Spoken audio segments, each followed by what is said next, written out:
पिछली श्रृंखला में हमने केदारनाथ सिंह पर विचार किया और यह जाना कि केदारनाथ सिंह 20वीं शताब्दी के 60 के दशक के सिद्धहस्त कवि हैं। इनका जन्म 1932 ईस्वी में उत्तर प्रदेश के बलिया जिले के चकिया गांव में हुआ था। इन्होंने बनारस से में PhD की डिग्री प्राप्त की और पडरौना, गोरखपुर तथा दिल्ली में अध्यापन कार्य किया। ये गांव से जुड़े हुए हैं और शीघ्र ही ये नई कविता के क्षेत्र में इन्होंने अपना स्थान बना लिया। जहाँ तक अन्य कवियों ने जहाँ जनता के दुख दर्द को बयान किया या अभिव्यक्ति प्रदान की, इन्होंने जनता का ही बिंब प्रस्तुत किया। और दूसरे शब्दों में कहें तो इनकी रचनाओं में हमें ग्रामीण और शहरी जीवन की झलक या इन दोनों का अंतर भी स्पष्ट दिखाई पड़ता है। हम ऊंची ऊंची अट्टालिकाओं में रहते हैं, हमारे पास सारी सुख सुविधाएं होती हैं, फिर भी हमारे मन में शांति नहीं होती है। गांव की याद, उसकी कसक हमारे अंदर सदा बनी रहती है। और गांव का कोई परिचित दिख जाता है या कोई उड़ते हुए चिड़ियों की पात हो या फिर हिलते हुए पेड़ हो जो कि शहरी जीवन में दुर्लभ है, तो फिर हमको गांव की तरफ खींच ले जाती है। और यह कसक ही हमारी कविता को, हमारी रचना को आधार प्रदान करती है। यहाँ कवि ने अपने और जगन्नाथ के माध्यम से इस अंतर को स्पष्ट किया है। वह जगन्नाथ से पूछते हैं कि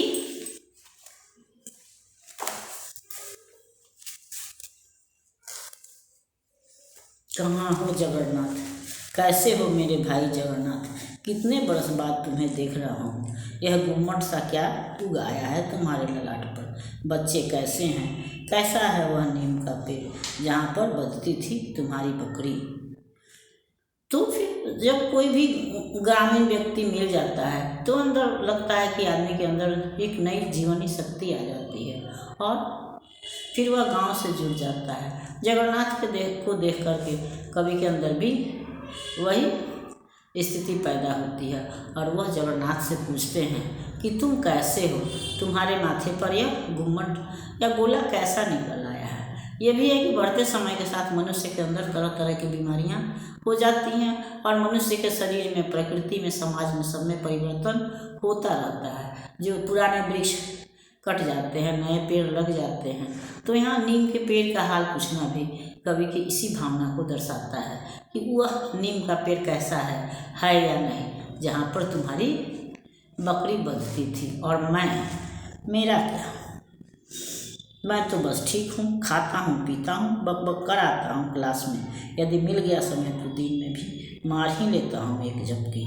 पर हमेशा लगता है मेरे भाई कि कहीं कुछ गड़बड़ जरूर है। पर छोड़ो, तुम कैसे हो, कैसा चल रहा है काम धाम। तो फिर वो अपनी बात करते हैं। शहरी जीवन एक निश्चित दिनचर्या में चलता है, मशीन की तरह आदमी यंत्रवत काम करता है, एक निश्चित दिनचर्या बंधी हुई है। तो वो कहते हैं कि मेरा क्या पूछना है, मेरा तो एक निश्चित नियम है, खाता हूँ, पीता हूँ, क्लास में जाता हूँ, प्राध्यापक हैं, क्लास करते हैं, क्लास में जाता हूँ, बक करके आ जाता हूँ और फिर समय मिलता है तो थोड़ा सा सो भी लेता हूँ। सब कुछ होता है, लेकिन गांव की जो याद है, ग्रामीण जीवन की जो कसक है, वो कहीं नहीं जाती है।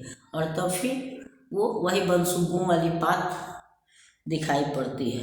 अरे वो उसे जाने दो, अब बनसुग्गों की पात थी जो अभी भी उड़ गई हमारे ऊपर से, वह है तो है, नहीं है तो भी चलती ही रहती है ज़िंदगी। पर यह भी सच है मेरे भाई कि कई दिनों के बाद यदि आसमान में कहीं दिख जाए एक खिलता हुआ लाल या पीला डैना, तो बड़ी राहत मिलती है किसी को।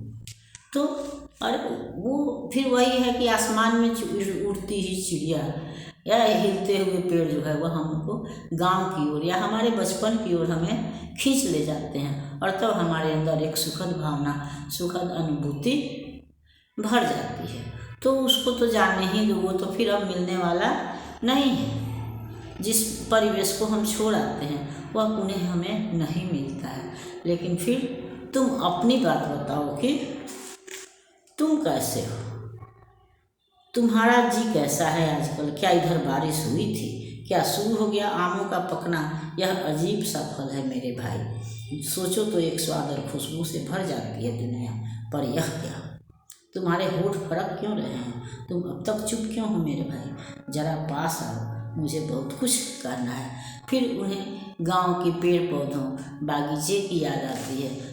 शहर में रह के मौसम का भी पता नहीं चलता, और आजकल तो सभी फल और सब्जियां हर ऋतु में मिलती हैं, इसलिए पता नहीं चलता है कि कब कौन से फल का मौसम है। इसलिए वह जगन्नाथ से पूछते हैं कि फिर मौसम कैसा है, बारिश हुई या नहीं, आम पक रहे हैं कि नहीं। आम का फल एक अलग ही स्वाद है, उसका अलग ही रस है।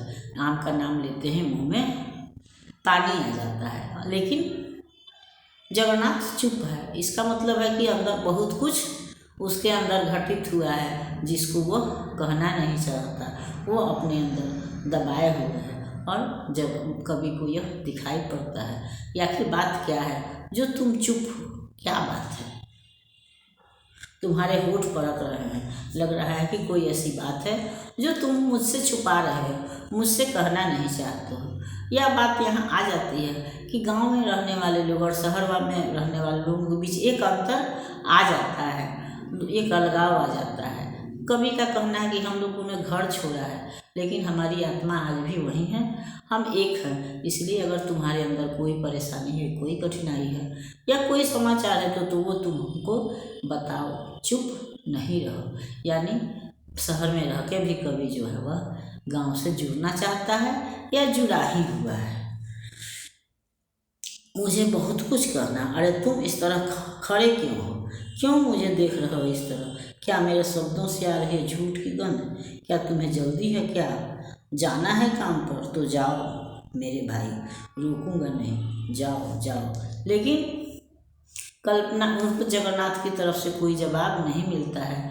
तब उनको लगता है कि ऐसा भी होता है कि लोग जो गांव वाले लोग जो होते हैं या शहर, तो वो समझते हैं कि शहर वालों को कोई दुख नहीं है, इनको सारी सुविधा प्राप्त है, तो ये बातें बना रहे हैं। तो कभी कभी यही महसूस होता है, और इसलिए वह कहता है कि तुम चुप क्यों हो, मेरी तरफ क्यों देख रहे हो? तुम क्या ऐसा लग रहा है कि मैं झूठ बोल रहा हूँ? लेकिन नहीं, ऐसी बात नहीं है। मैं आज भी गांव से जुड़ा हूँ, आज भी तुम्हारा दुख सुख जानना चाहता हूँ। यह बात अलग है कि हम भी अपनी दिनचर्या से बंधे हुए हैं, इसलिए हमारे पास समय नहीं है कि मैं आकर से तुमसे मिल सकूं, तुमसे जुड़ सकूं। लेकिन यह जुड़ाव भी जो है वह कभी समाप्त नहीं होता है। यह कसक ही हमारी जीवनी शक्ति है, हमको जिलाए हुए है या हमारे अंदर शक्ति भरती है। और इस तरह वह चला जा रहा था, मुझे न देखता हुआ, और उस न देखने की धार से मुझे चीरता फाड़ता हुआ मेरे बचपन का साथी जगन्नाथ। लेकिन जगन्नाथ जो है वह कोई जवाब नहीं देता। यह कभी कल्पना में है जो भी है, तो जगन्नाथ कोई जवाब नहीं देता है, वह चुपचाप चला जाता है, वह ध्यान नहीं देता है। जैसा कि साधारणतः लोग समझते हैं कि हम सुविधा संपन्न लोगों के पास कोई दुख नहीं है, ये केवल बात बनाते हैं, इसलिए लोग उनके दुखों पर भी ध्यान नहीं देते हैं। दूसरी बात है कि शहरी जीवन जहाँ एक दिनचर्या में बंधा हुआ है, निश्चिंत है, वहीं गांव के जो लोग हैं, ग्रामीण जीवन जो है वह अपनी आजीविका की खोज में दिन रात मेहनत करता है, उसके बाद से भी उसकी परेशानियां समाप्त नहीं होती, या उसकी मूलभूत आवश्यकताओं की पूर्ति भी कठिनाई से होती है। और बात है। तो इस तरह से इस रचना के माध्यम से कवि ने गांव और शहर के जीवन का अंतर, जीवन शैली का अंतर, या लोगों के सोच को अभिव्यक्ति प्रदान की है। अगली श्रृंखला में हम नरेश सक्सेना की कविता पृथ्वी पर विचार करेंगे।